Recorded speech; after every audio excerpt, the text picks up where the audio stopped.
Welcome to this ADED sponsored video in which we assist the new consumer of adaptive equipment to figure out the process of how to start driving differently. We put this video together to kind of demystify the process and help you figure out what is the easiest and smoothest way to start looking at driving differently when you can no longer drive with your hands on the wheel or your feet on the pedal, or if you need some way to get in and out of the vehicle. ADED is the National Association of Driver Rehabilitation Specialists, and they are the certifying body in this field. They're the only ones currently offering a certification in driver rehabilitation.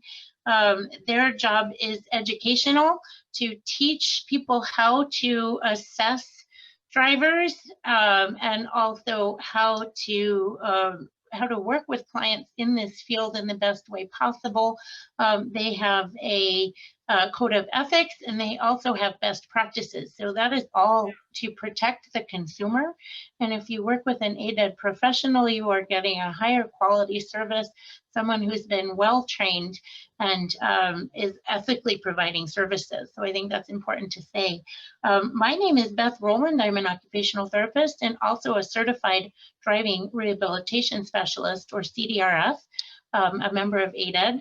I am one of those folks who sits in the front seat and trains people how to drive with different equipment.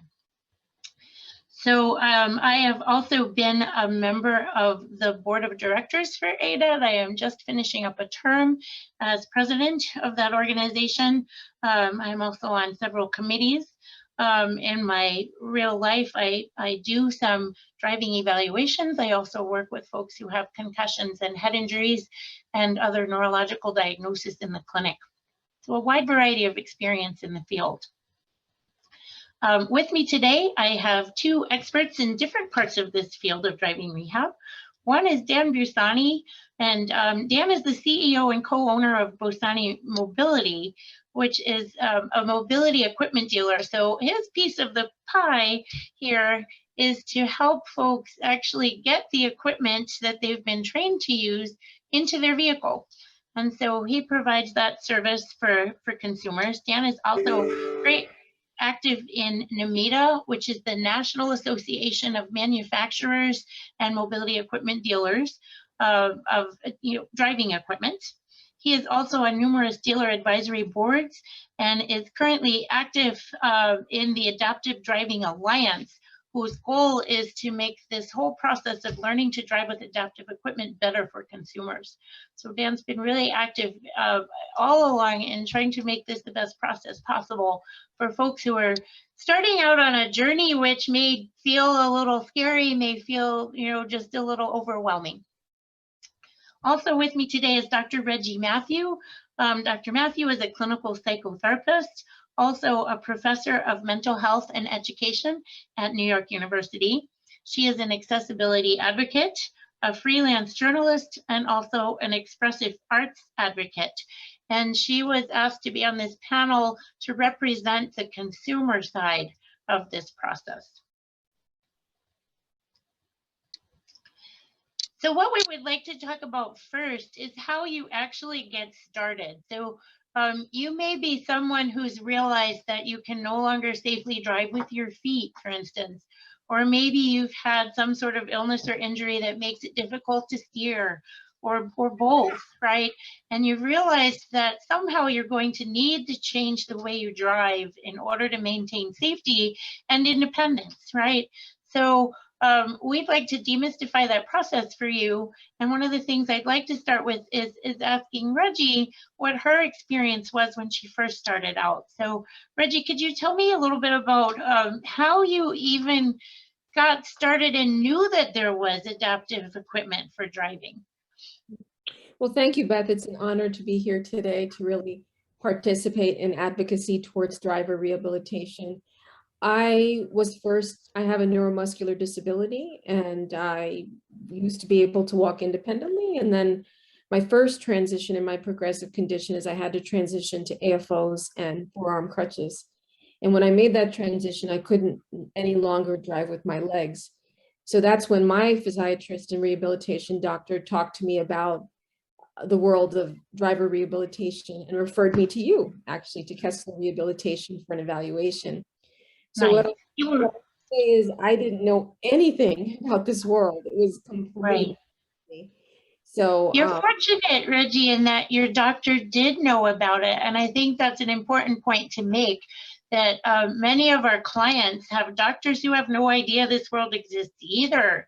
And there's a big role for educating doctors in how to go down this road, how to start this journey. Now, a CDRS will almost always require a doctor to write a prescription for the service, right? And many of them have their own form that they want that doctor to fill out, certifying that there's no seizures or any other reason why you might not be a candidate for driving, you know, at all. Okay. And also just knowing that they are on board, because in most states, it's the doctor who has the final say about whether you're safe medically to drive. So we usually require that the doctor write that prescription, and also we send all that information back to the doctor. They're always part of the process as well, right? So it's always great to have a wonderful doctor on board. It sounds like your doctor really did the right thing and knew the right thing to get you started on the journey. Yeah, and I was grateful for that because it was a world I knew nothing about. And so I'm really glad we're here today to share this world with the audience. Sure. So can you tell the audience a little bit about what it was like when that first day when you met me at Kessler for your evaluation appointment? Can you tell them a little bit about how that went? Yeah, so first, you know, it was a little overwhelming because it's a world I didn't know anything about. And we first did a abilities evaluation, like you said, testing cognition, ability, muscle strength, based on also looking at my medical records. And then after we did that evaluation, you introduced me to the world of driver rehabilitation, adaptations. At the time, we first tested what's called the push and pull hand controls, which is the most common. And when we tried that, I didn't have the muscle strength for it. And that was really disappointing. And I thought, oh no, Sure. I'm never going to be able to drive. But then you introduced me to the minox. And then once you adapted me to the minox, that opened the door and I was able to drive.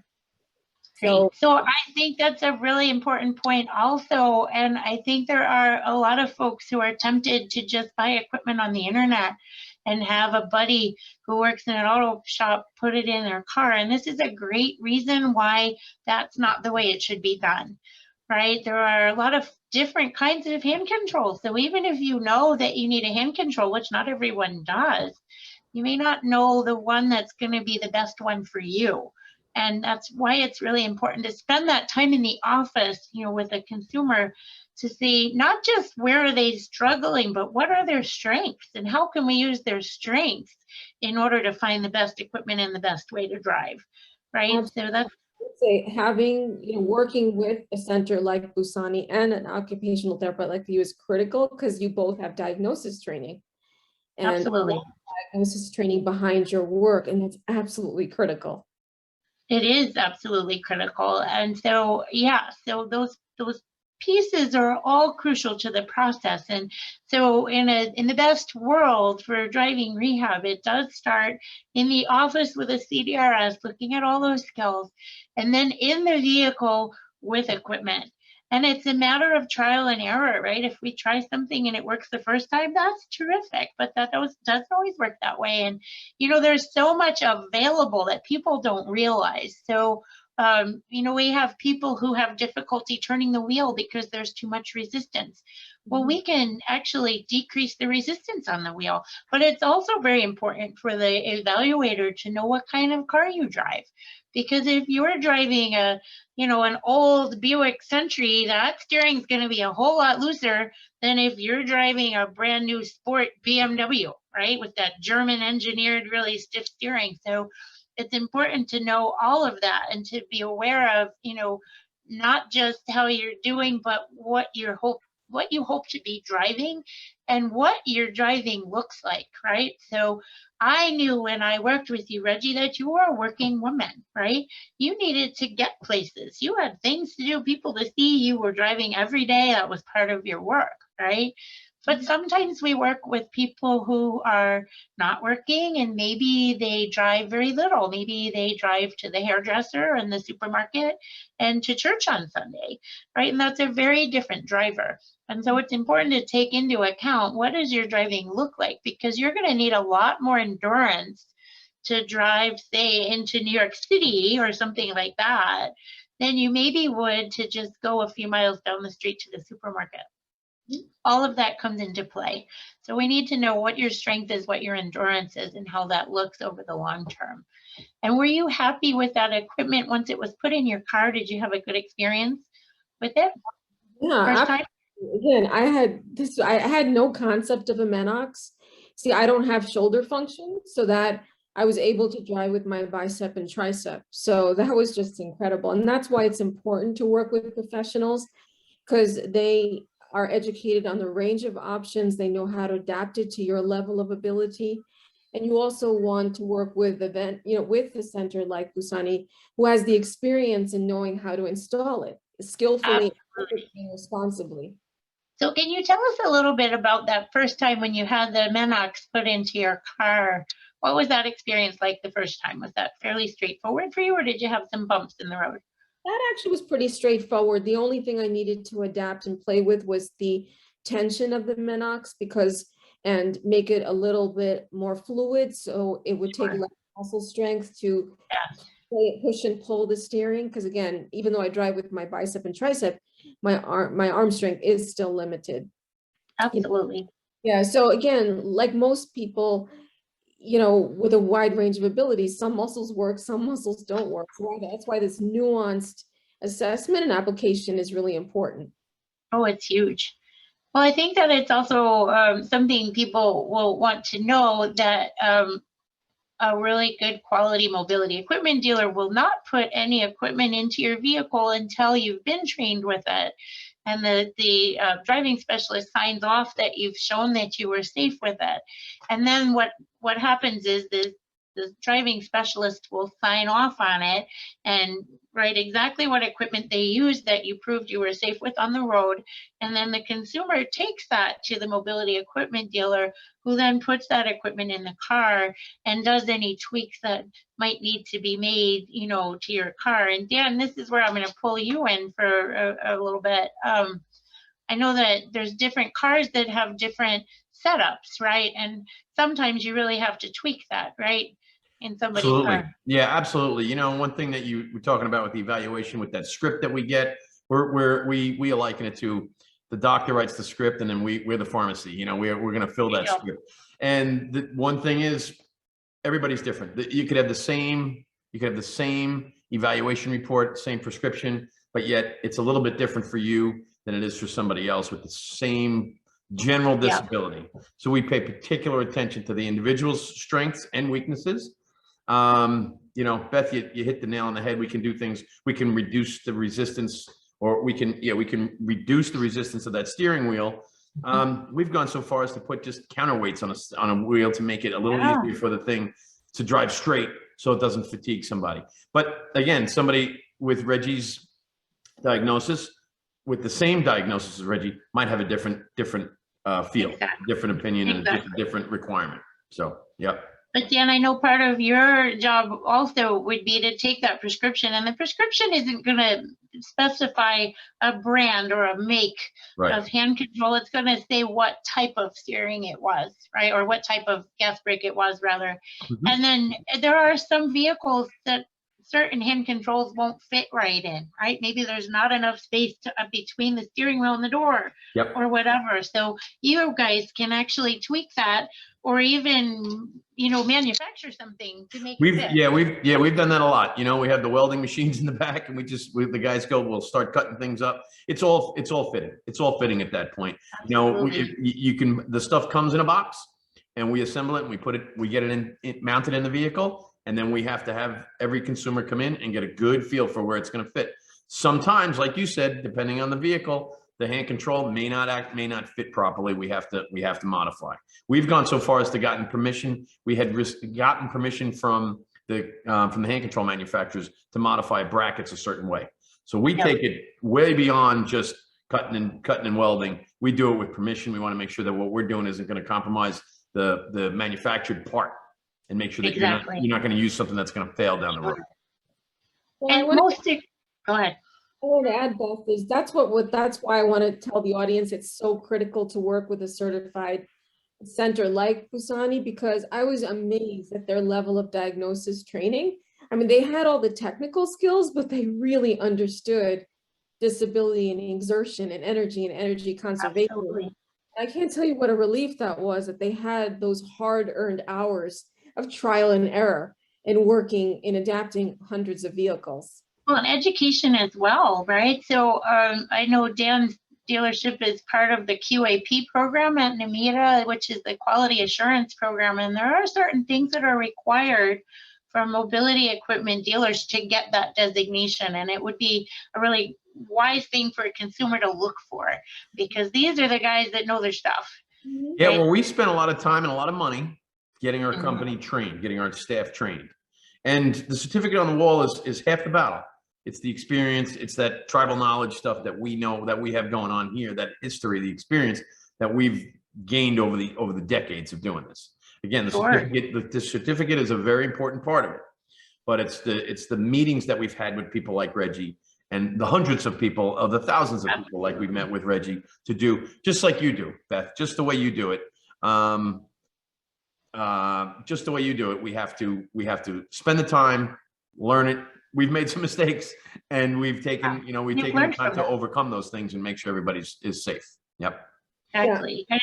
So to find a QAP dealer, there is a spot on the Nemita website, and there will be resources at the end of this video, but you can find a quality assurance program dealer on that website that's near you. There's a locator finder for that. There's also a locator for a CDRS on the ADEV website. So we'll be giving you that information at the end of the video for sure. But important to look at quality, because there are unfortunately, some folks out there that don't exhibit that same quality. And as a consumer, if something goes wrong, you want to have the guy behind you that will stand behind you and will make it right for you. I know Dan's got some stories about heading out, middle of the night or on weekends or whatever. My favorite one was Christmas. My father and I pushed away from the table, and we rescued a woman out of her house and got her out of her van, got her to her Christmas dinner, and the rest was history. But I mean, she was very, very, very appreciative of the fact that we were still around. We were there to help her. And that's a really important piece of going to a good quality dealer. Yeah, that's these guys stand behind their products and go the extra mile, literally, for these folks, right? So Reggie, I wanted you also to share your experience. You had mentioned you have a degenerative condition, and there are many of those, and many people who assume that they can no longer drive if things go south, right? But you're a great example of somebody who had a change in status and needed some different equipment. So you kind of entered the process again. And so could you tell us a little bit about that second experience? Yeah. Well, Beth, the second time around the block, I knew about the world of driver rehab. So I came in with a little bit more experience. But the challenge is that it was in the shadow of a traumatic event. That means I suddenly progressed in a short amount of time, where I had to transition to a motorized chair for about 90% of my day. And then I got the chair first, and then overnight I needed a, adapted van. So I got the van, but then I needed to have it adapted. So now you want me to describe the steps. So I went to the doctor again, and they wrote a prescription. I went to Helen Hayes Hospital. I worked with the CDRS there, and they reevaluated me for the type of van adaptation and mobility equipment I need. So then I still qualified for the minox, but this time I needed an armrest. I needed the tripod, because I had developed also weakness in my upper extremity. So that was a huge relief to say I could keep the minox, but with a few more tweaks. Yeah, sure. And there was more equipment out there for you, which was terrific. Yes. Right?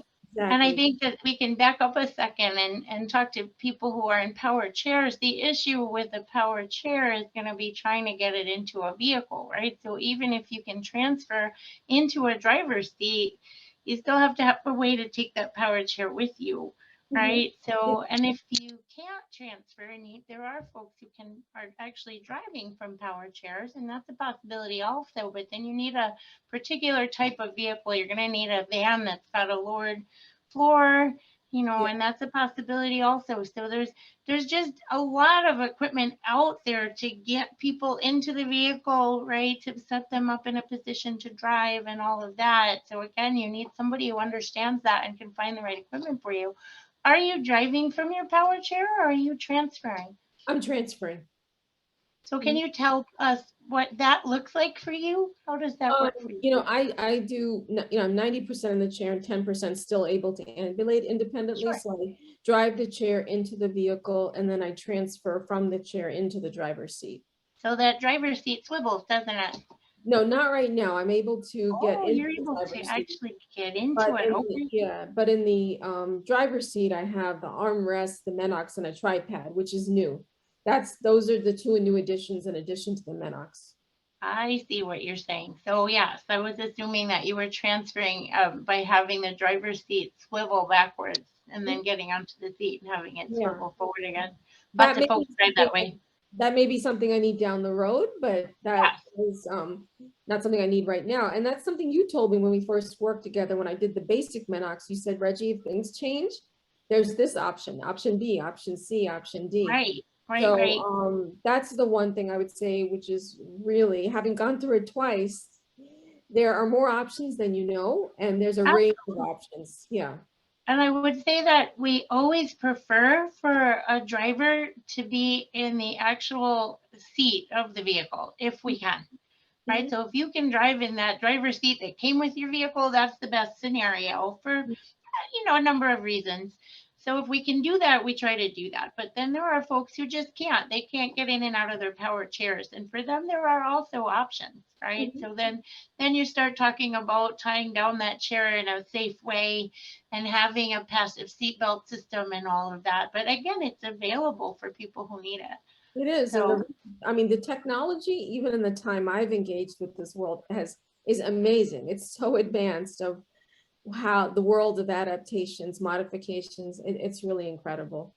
well, sure. And Reggie, we hope that you never need it, but there is also electronic driving equipment. And if you get to the point when you can't use that minox again, there's another adaptation for you, and you don't need a whole lot of movement to drive with some of those electronic systems. They are pretty pricey though. And that's something we haven't talked about yet is the cost of this. Can you kind of tell us a little bit about how you manage the finance piece of this? Yeah, I mean, there is a cost to this. And what I would say to the audience is that it takes a village. I want to say a big part of managing the cost was the help of Busani. You know, when I realized, oh my goodness, overnight I need to do this, I was really overwhelmed. So I went to 2 different mobility centers and I said, you know, I need to have my van adapted. And they really didn't, you know, provide me guidance or direction on how was I going to manage all the finances. And then I looked up and I found Busani. And when I called Jordan, he took close to an hour answering a phone call from a stranger and sitting down and talking through the framework, talking through the finances, telling me about Access VR, fundraising, giving me a whole framework and steps of what to do. So I just am so grateful to them that they, long before they even knew I was a customer, they took the time to hear my story, to give me guidance, to map out the steps. And that's what I did. It took a village. I did apply for vocational rehab. A portion of the funds came from there. Portion of it came through a private fundraiser. The other portion came from taking extra jobs. So it took a village to bring that together. But it was really Busani that gave me the guidance and the perspective on how to do it. And then also showed the humanity to check in on me through the process. How is it going? That's fantastic. I think, Dan, you could talk a little bit about this also, but there are some other funding sources available if folks are buying a brand new vehicle. Most of the manufacturers, such as Ford and Toyota have kickback programs for some of this adaptive equipment. It doesn't usually pay for all of it, but it can be a little bit of it, right? Yeah, no, it doesn't pay for all of it. There are rebate programs that the major manufacturers offer, usually up to about $1,000. So if you spend over that, they'll reimburse you. They'll send a check back to you after the fact. Delay the money out, you have to pay for it. You have to get a doctor's note. You have to have an application. You submit that, and about a month or so later, you'll get a refund. Those mobility programs help. They certainly help for somebody in the beginning stages where they're going to do something like just hand controls. Sure. You That know, might cover most of the hand they cover control, most right? of it. That's right. So Or a left foot accelerator or some steering device. Maybe. right. Some of the more more introductory Mechanical level type of equipment, some of the more installation kind of things, not the structural modifications, which are significantly more expensive. But some of those installation type of equipments, this will definitely take a good chunk of that and knock it down. Well, Dan, could you talk to us too about the options of finding something that might have been used? Do you? Sure. Yeah, we spend a tremendous amount of time, especially now in the current climate of inventory shortages and stuff. We spend a tremendous amount of time working with people that are trying to sell their cars back for whatever the reason, whether it be a trade-in, they're trading up to get something new, or somebody in the family's passed away and they don't need the vehicles anymore. I spend a large portion of my day looking to purchase these vehicles back, get them refurbished, get them back into a roadworthy and a desirable condition, so people can have the mobility. They range too. I mean, prices range. You know, brand new vehicles can be in the upwards of $70,000 or $80,000 without the driving equipment that Reggie has. All that stuff goes on top of that. Sure. So if you buy something a couple of years older, you know, they're still expensive, but they fit back into a little bit more of a manageable price point. Sure. And I think our folks listening need to know that the mobility equipment dealer is one way to find that kind of equipment that might be gently used or a little more used. Right? Yeah, you know, and a lot of it has to do with budget. So we try to keep the cars in the right condition and in the right level of roadworthiness and so on, just for budgets. I mean, we certainly we know how expensive these things are. We know it's not easy to afford. We use a bank that's geared towards what we do. So they understand the values of the equipment. They understand the age of the car. They understand, you know, what the consumer's income could be like. And, you know, being disabled is expensive. So, you know, they pay particular attention to that. We have a really, really good track record with buyers, and most people pay their bills when it comes to a mobility vehicle. We find that to be a really reliable. The people that are looking to finance these vehicles are very good credit worthy. Yeah. Well, I want to say too, there's now some new financing programs coming out specifically for the equipment, right? Yes. I believe it's Braun that just introduced a program for financing at a very, very low interest rate. For folks. Right. Yeah. So if you have a vehicle that you otherwise that you want to get converted, but you can't afford the layout, there is a program for that. You could finance the conversion itself, where normally it's an uncollateralized loan. So at first, up until this point, we weren't able to do it. But now that they've understood it and they realize that was an avenue that was being missed, they've developed a program to help people do that on a vehicle that they already own. Sure. So there are some programs like that out there. There are some other diagnosis-specific programs that you can get aid. I know the MS Foundation has supported some clients. The Christopher Reeves Foundation has supported some spinal cord. So these programs are around, and your ability equipment dealer is someone who can help you with that kind of finding those programs. They know which programs have helped folks in the past. You know, where some of this money is available. It does vary by state, right, Dan? So you've got to know your I think that's real big testament to that kind of really sends home the need to be with a local dealer in your state. Yes.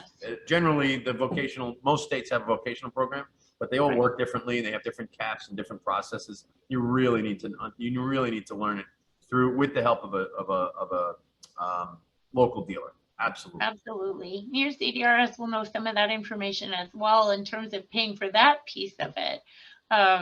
Vocational rehab will sometimes pay part of that, but again, it's very income based, and you have to have a goal to go back to work. And some of our folks aren't really trying to go back to paid employment for whatever reason, you know, whether they're unable or just don't want to. Maybe they're retired, right? Yeah. So not everybody qualifies for that kind of funding, but there may be something else that we can plug you into. So it's a good thing to talk to the experts about and get info about. Dan, is there anything that you think that consumers should know starting out on this process that we haven't talked about yet? Well, I think the biggest thing is awareness in general has always been limited for our industry. I think Reggie's point and what she had to go through to get through this process is not something that's foreign to others. I mean, we get people day in and day out. We've been doing this for almost 50 years, and we get people day in and day out that said they had no idea that we even existed. So, you know, I struggle with this. I think it's a really difficult thing to overcome, and it's exactly why I signed on to be part of this program with you ladies, to get the ball rolling, to find another avenue to get this information out there. The reality is we don't let anybody do this alone. And I think that and between, you know, as a professional and to look to you, Beth, as another professional helping somebody, yes, I do this to get a paycheck, but I also do this because I love to do it. And I watch people like Reggie come to us with question marks in her eyes, and I say, it's going to be okay. We're going to get you through this, you know, and we do. It takes a while. It's not easy to do. Hey, you have to have some patience. You have to have some tenacity. You have to be ready for this. It's not an easy process. No. But we get you through it. Mm-hmm. And the local dealer is the guy that has to put that kind of energy on the table for you. And if they don't, that's when you have to consider where you should be. Mm-hmm. Yeah. But I want to add that, you know, one thing I had experience with Busani is they had expertise in beginning, middle, and end.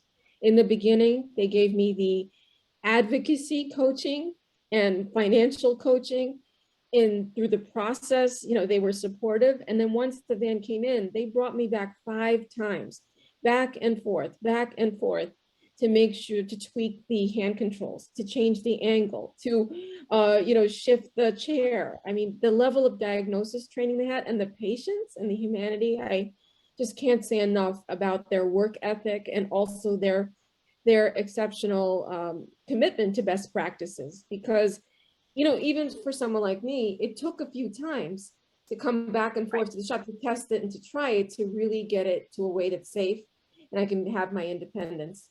So I mean, every part of the process, beginning, middle, and end, they just stepped in. It was just really a whole person, holistic approach in the way they were. And that's really what I wish for everyone.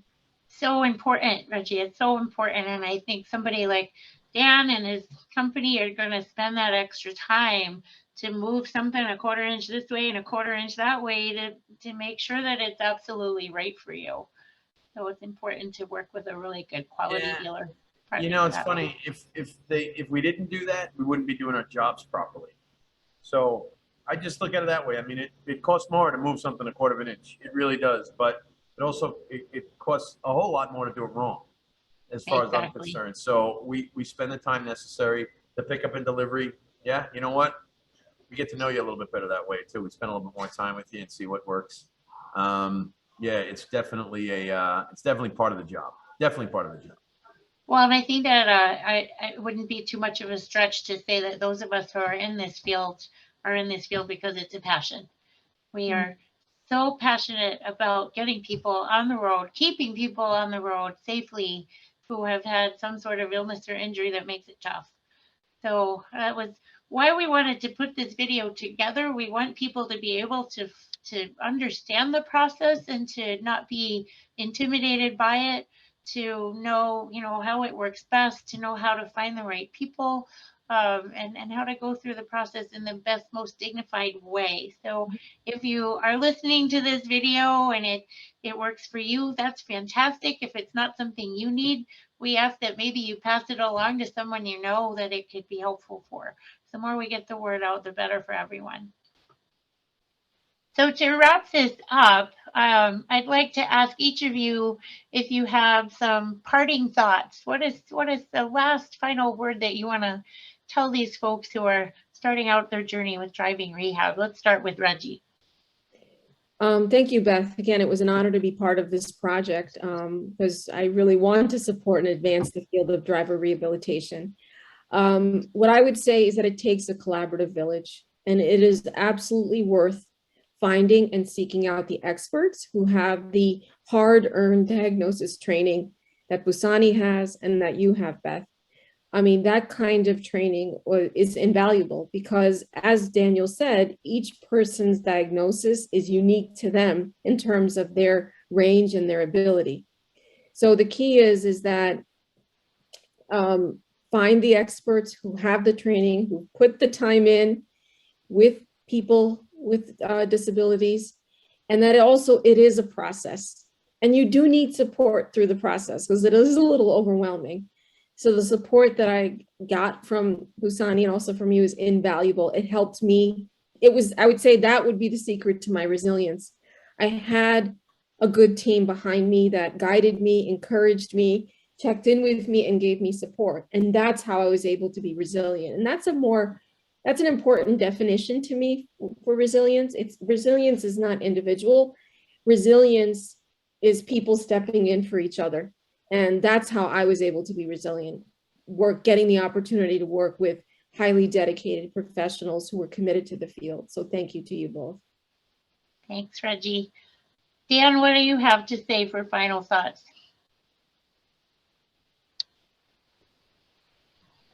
I think a lot of this was said. Reggie, your perspective on this whole thing and what you've experienced is a testament to, it's a testament to your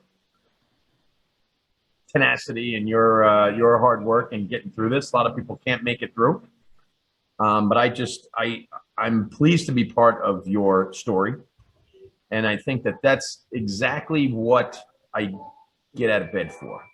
That's the stuff. Every day I have a bunch of jobs to keep the lights on and keep the people operating. But the thing that really gets me proud about what we've done is the time I can spend with people and get them educated, get them comfortable with their own new life. This isn't an easy thing to do. It takes, and there's only so much that I can do. But my thing is, if I can give you the comfort, give our clients the comfort that they need, and know that we're going to be here and fight for them and with them through this whole process, I feel like that's something that's expected of me, unwritten. It's not something that you can come here with and say, hey, I need this guy to help me through it. People rely on us for that stuff, and that's why I chose to be part of this thing, because I think that with that we can become better at what we do. We can guide people more accurately, more efficiently, more safely. And listen, if we can cover the world in mobility, I'm all over it. I mean, that's what we do, and I love to do it. So you're right, Beth. It is we have some passion about what we do, and it's because of people like Reggie that I have that passion. There you go. Thanks, Dan. Thank you. I would say as parting words that, and I think Dan would agree with me, I think that this is one of the most fulfilling things that I could do for work. Absolutely. Right? Absolutely. Because driving is so much a part of your independence and your autonomy. Yep. And it is just such an honor and a privilege to get people back to driving after they experience something like this and need to drive differently. And I would say to consumers who are just starting this process, find some good quality people in your area. We'll help you do that in some of the material we have on the last slide.